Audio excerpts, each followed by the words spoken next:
Hello friends, मैं जगदीश एक बार फिर से आपका स्वागत करता हूं अपने channel Kshipra institute of language पर।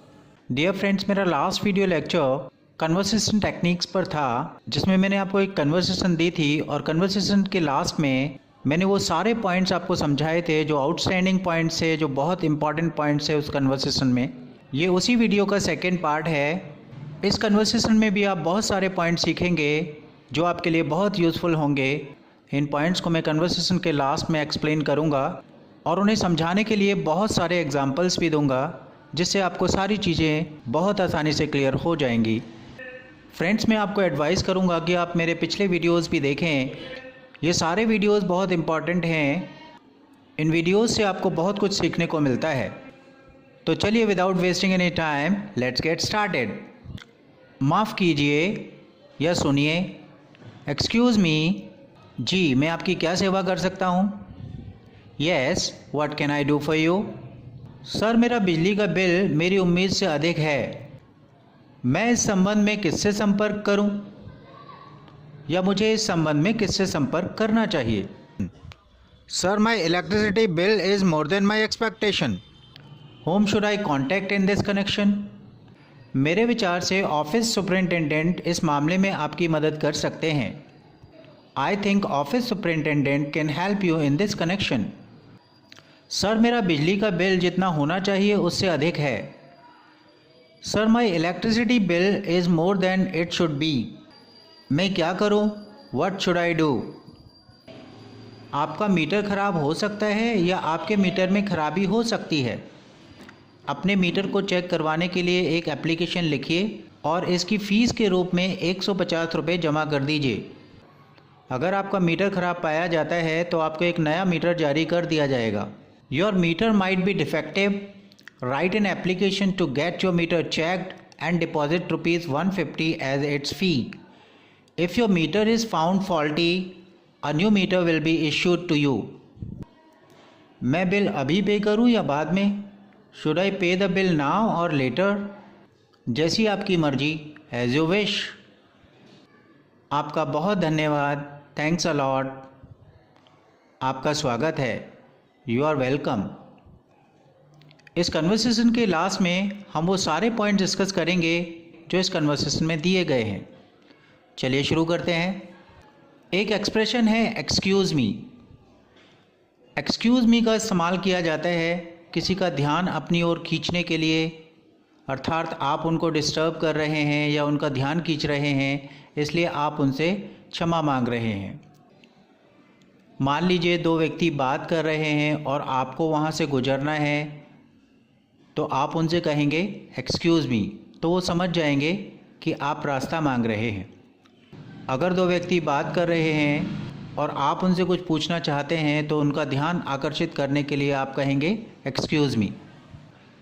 एक और सेंटेंस इस कन्वर्सेशन में है, yes, what can I do for you. ये सेंटेंस बहुत ही इम्पॉर्टेंट है। इस सेंटेंस का इस्तेमाल किया जाता है जब हम किसी की सहायता करने के लिए उससे पूछते हैं कि मैं आपकी क्या सहायता कर सकता हूँ या मैं आपके लिए क्या कर सकता हूँ। इस कन्वर्सेशन में एक सेंटेंस है, home should eye contact in this connection.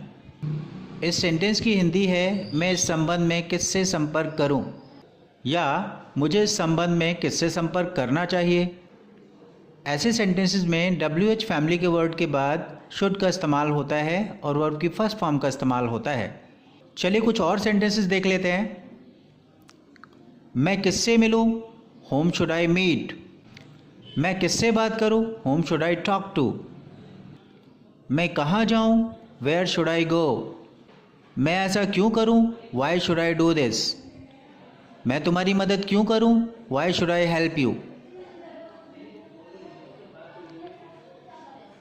मैं वहाँ कैसे जाऊँ? How should I go there. मैं आपसे कब बात करूँ? When should I talk to you. इस कन्वर्सेशन में इसी तरह का एक सेंटेंस है, व्हाट शुड आई डू। मैं क्या करूँ। बहुत सारे सेंटेंसेस आप बना सकते हैं। मैं क्या खाऊँ? व्हाट शुड आई ईट। मैं क्या कहूँ? व्हाट शुड आई से। मैं क्या पहनूँ? What should I wear. चलिए आगे बढ़ते हैं। इस कन्वर्सेशन में एक सेंटेंस दिया है, write an application to get your meter checked. यहाँ पर गेट का इस्तेमाल एज अ कॉजेटिव वर्ब किया गया है। चलिए गेट को एज अ कॉजेटिव वर्ब सीखते हैं। जब हम किसी काम को करते नहीं हैं बल्कि किसी और से करवाते हैं तो वहाँ पर हम कॉजेटिव वर्ब के रूप में गेट शब्द का इस्तेमाल करते हैं। जैसे कि साफ़ करना से साफ़ करवाना, चेक करना से चेक करवाना, धोना से धुलवाना, प्रेस करना से प्रेस करवाना। तो जब आप किसी काम को किसी और से करवाते हैं तो वहाँ पर गेट शब्द का इस्तेमाल करते हैं एज अ कॉजेटिव वर्ब। इसमें मेन वर्ब थर्ड फॉर्म के रूप में रहती है। तो चलिए कुछ सेंटेंसेस देख लेते हैं। वह तुम्हें मरवा देगी, मार नहीं देगी बल्कि किसी और से मरवा देगी। She will get you killed.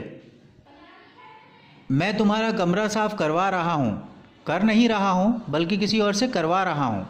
English होगी I am getting your room cleaned. Clean का थर्ड फॉर्म इस्तेमाल किया गया है। मैंने उसकी किताब प्रकाशित करवा दी।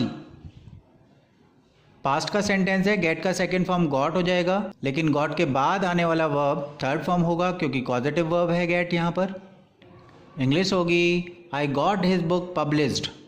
चलिए कुछ और सेंटेंसेस देख लेते हैं। सरकार को नदियों को साफ करवाना चाहिए। Government should get the rivers cleaned. कृपया मेरे कपड़े प्रेस करवा दो। इंग्लिश होगी please get my clothes ironed.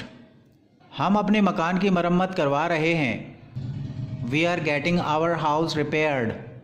इस कन्वर्सेशन में दो पैसिव वॉइस के सेंटेंसेस दिए गए हैं, चलिए उनको भी देख लेते हैं। एक सेंटेंस है if your meter is found faulty. अगर तुम्हारा मीटर ख़राब पाया जाता है तो। ये प्रेजेंट इंडेफिनिट का पैसिव वॉइस का सेंटेंस है। ताहतिये में सेंटेंसेस ख़त्म होते हैं। सब्जेक्ट इसमें शुरू में नहीं दिया जाता है। इसका रोल रहता है is am are plus verb की थर्ड फॉर्म। चलिए कुछ सेंटेंसेस देख लेते हैं। चाय बनती है। इंग्लिश होगी टी इज़ मेड। चाय कौन बना रहा है वह यहाँ पर क्लियर नहीं है, इसलिए सेंटेंस पैसिव है। कपड़े धुलते हैं या कपड़े धोए जाते हैं। इंग्लिश होगी क्लोथ्स आर वॉश्ड। कपड़ों को कौन धोता है ये क्लियर नहीं है। मुझे डांटा जाता है आई एम स्कोल्डेड। ये सेंटेंस पैसिव इसलिए है क्योंकि मुझे डांटा जाता है, लेकिन डांटता कौन है वो क्लियर नहीं है। उसकी पिटाई होती है। इंग्लिश होगी ही इज़ बीटन। पैसिव में हमेशा वर्ब की थर्ड फॉर्म का इस्तेमाल होता है। पेड़ लगाए जाते हैं। इंग्लिश होगी ट्रीज़ आर प्लांटेड। पानी को बर्बाद किया जाता है। Water is wasted. चलिए इस कन्वर्सेशन में दिया गया दूसरा पैसिव वॉइस सीख लेते हैं, जो है फ्यूचर इंडेफिनिट का पैसिव वॉइस। एक सेंटेंस है a new meter will be issued to you. Will be plus third form का इस्तेमाल हुआ है। आपको एक नया मीटर जारी कर दिया जाएगा। अब जारी कौन करेगा ये क्लियर नहीं है, सब्जेक्ट क्लियर नहीं है, इसलिए सेंटेंस पैसिव वॉइस में है। इसमें गागी के आएंगे। रूल के रूप में आप will be plus third form का इस्तेमाल करेंगे। चलिए कुछ और सेंटेंसेस देख लेते हैं। कमरा साफ हो जाएगा। कौन करेगा ये क्लियर नहीं है। The room will be cleaned. उसकी पिटाई होगी। He will B beaten. पिटाई कौन करेगा ये क्लियर नहीं है। यह समस्या हल हो जाएगी।